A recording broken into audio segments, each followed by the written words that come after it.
Welcome to Melodifestivalen 2017. We're in the press center just before the dress rehearsal on Friday night, and with us now is one of the stars of the show. He's one of the professional dancers that we've been following for years on Melodifestivalen. It's Edin, and he's not from Sweden, he's from Montenegro. Hello Edin, how are you? Hi, nice to be here. I'm good. Yeah, so tell us, how do you come from Montenegro to dance at the Swedish Melodifestivalen? Well, my background is Montenegrin. I'm born and raised in Sweden, but my parents are from Montenegro. Are they also living here in Stockholm? Yeah, Okay. they moved here in '77, I Okay, think. So quite a they long are, time. yeah, they've been here for a long time. Wow, so, and then you were born here as well? Yeah, Okay, so you really are sweet. yeah, more or less. So how then did the dancing come into your life? What was it that animated you to become a dancer? I don't know. To be honest, I don't know. It's probably the urge to just move to music. In music, different kind of music makes me happy. It affects me in some way. Sometimes it can be happy. Sometimes it can be like something angry or something sad or just like. But it affects me, and I always had this energy or urge to move to it. So I started doing some things in school, like some performances, nothing big, just fun. And when I think it was 15, I was like, yeah, okay, this is what I want to do. Wow. And how old are you now? I'm 31, going 31 So this 15 year. years ago, you realized that's something wanna for be- me. yeah. Now. So you're doing this professionally all your life? Yes, I've been working with dance for 10, 11 years now. Wow. And how long can you do that as a dancer? Oh, Because wow. it's a very tough job. You're It not doing is. one number, you're doing a few numbers at Melodifestivalen. I think it depends on from person to person, depending if you feel good, if you feel strong, if you don't have any injuries. I think you can last at least until 35. Easy. So do you have a contract with Swedish television for the year, or how does it all work? I have a contract with the Swedish television for the period of time that I'm here for this year.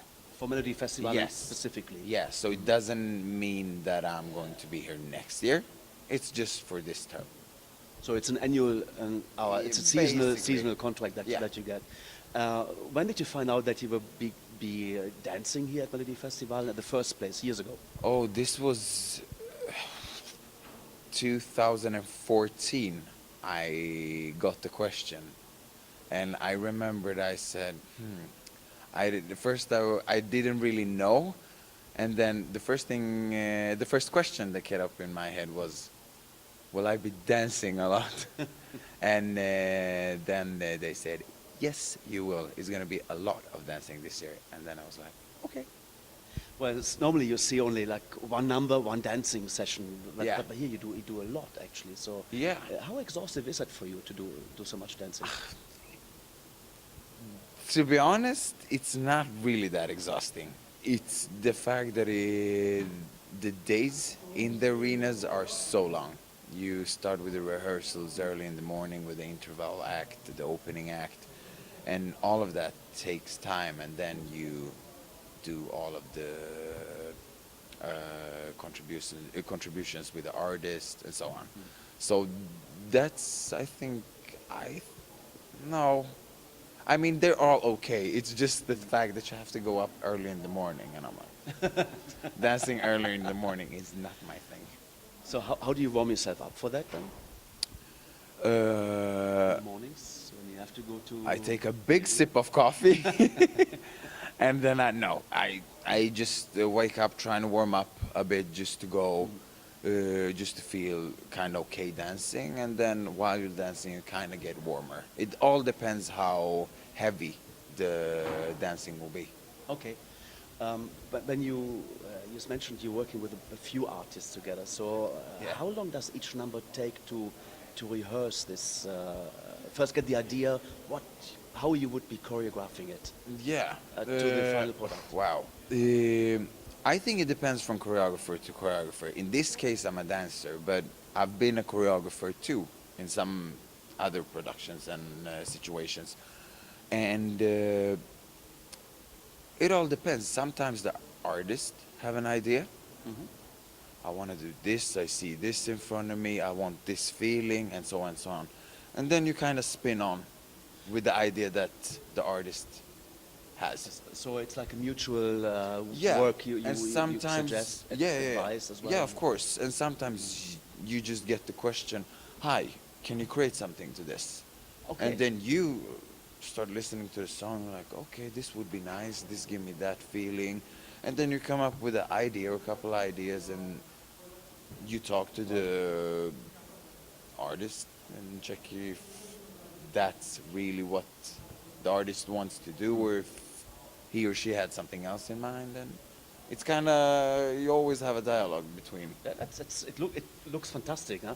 Especially I'm amazed with Mariette's number and you hanging down the ropes and Yeah. and you jumping up. That must be a lot of fun to do that. It's so much fun. It's a nice number choreographed by a friend of mine called Sein Odelstål, and it is, not was, awesome to do. It's very heavy to do because you're constantly in this tension. So you're kind of working against yourself all the time in those bungee ropes.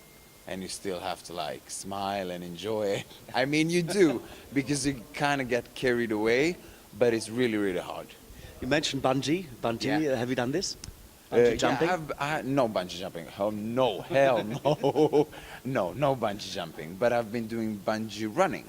Okay. That's basically, yeah, you just run with the bungee ropes and like try to put this pillow thing like on the side, and you have to try to put it as far away as possible. Yeah. Okay. So there's something. After Melodifestivalen, what Yeah. do you usually do then? Do you still work for television then, or Yeah. what's the job then? It depends. It can be, I'm working very often with my dance company, Complete. Okay.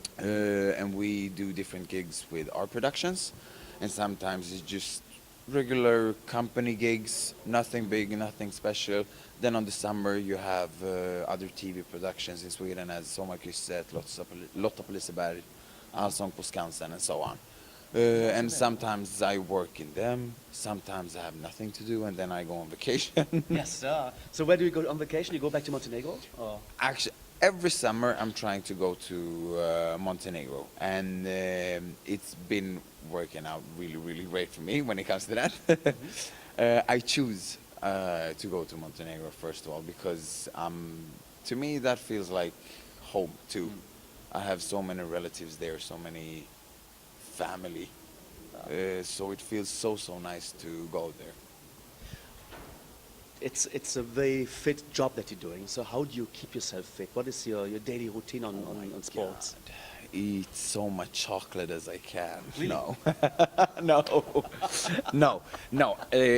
I mean, love dancing. You probably get that. We get that. But I love working out. I've been like this energetic Duracell bunny since I was little, and I just love doing sports. And so when I'm not dancing, I'm actually working out, Okay. doing a lot of cardio stuff. Yeah. Excellent. Now, when you finish being a dancer, what is your possibility? What you can be doing after that? Oh my What God. would be the career move you can look I into? mean, I love to work with the creative aspect of productions, creating, choreographing, being a creative director. So that feels maybe like the next step to do. But I also have an exam from law school. a that I'm lawyer. done. To Yeah. become a lawyer. Wow. Yeah, I'm done since 5 years ago. So I have the exam at home, Yeah. and I'm just kind of just watching it. So specialized in what kind of law? I haven't would that be? specialized in anything. It's common law. It's a for general now, law, okay, yeah. Now here's coming a tough question. If you wouldn't be a dancer, what would you have been chosen to become? Oh wow. It's a tough one. Yeah. Singer? I have no idea. No. I don't know. It depends. It really depends. I have so much things that I like to do. That's hard. That's really hard. Yeah. But I think it would be something that involves me moving. Yeah, you can't. Yeah, no, I can't. I have so much energy. So probably something like that. Well, you're radiating the energy out into the audience on Saturday on Melodifestivalen. You have been doing this for 3 years now? This is my third year. You received an award, was it last year or 2 years ago from Yeah, I Swedish think television? so. Yeah, they had this thing, I think, on SVT, like the Dancer of the Year. Okay, so congratulations for that. That Yeah, was really, thank you. really cool. I remember you were running around with the what do you call it? Banner. Was it that banner? No, that was the, I think, oh wow, can I say this? It The sexiest dancer, maybe? Yeah, it was the most fuckable. Oh, it is. Was it a joke or was it? No, I a think real it one? was, I think at least it's like done as a joke. They have QX. Yeah. They have like this thing in the end of Melodifestivalen, and they pick out like maybe 30 guys or something, Yeah. and they let people vote who's the most fuckable one. It's a more of a funny thing, Yeah. and I think I got the first prize last year, the year before, I don't know. Excellent. Well, Yeah, I got a prize congratulations both for that years. too. Wow. Thank you. One more thing I want to ask is Yes. about the nerves. I mean, there's millions of people watching this Oh in my Sweden, millions of people on the internet. We watched Melodifestivalen Yeah. like in Holland and Ukraine. So there's a lot of millions of people. So cool. How do you cope with the nerves thinking about of this? Do you think of this at all? Do I think like At all. it doesn't matter how big or how small a production is, or Yeah. if it's just a company gig. I always want to shit my pants before I go out on stage. I want to pee. I want to puke. Yeah, etc., etc. I don't know what it is, but it's just this. It's a nice Yeah. form of. It's nice forms of nerves that get into you before you're going out on stage. I mean, they're not nice if you want to take a shit or pee, but it's this. It makes you kind of get focused. You're like, okay, it's so much going on right now. You just have to know your shit, and most important of all, enjoy it. Because if you enjoy it, everybody else is gonna see that you're enjoying and enjoy it too. And that's exactly what we enjoyed you watching, how you dance on the stage Thank you. with the artists. Edin, thanks very much for talking to us. Thank you.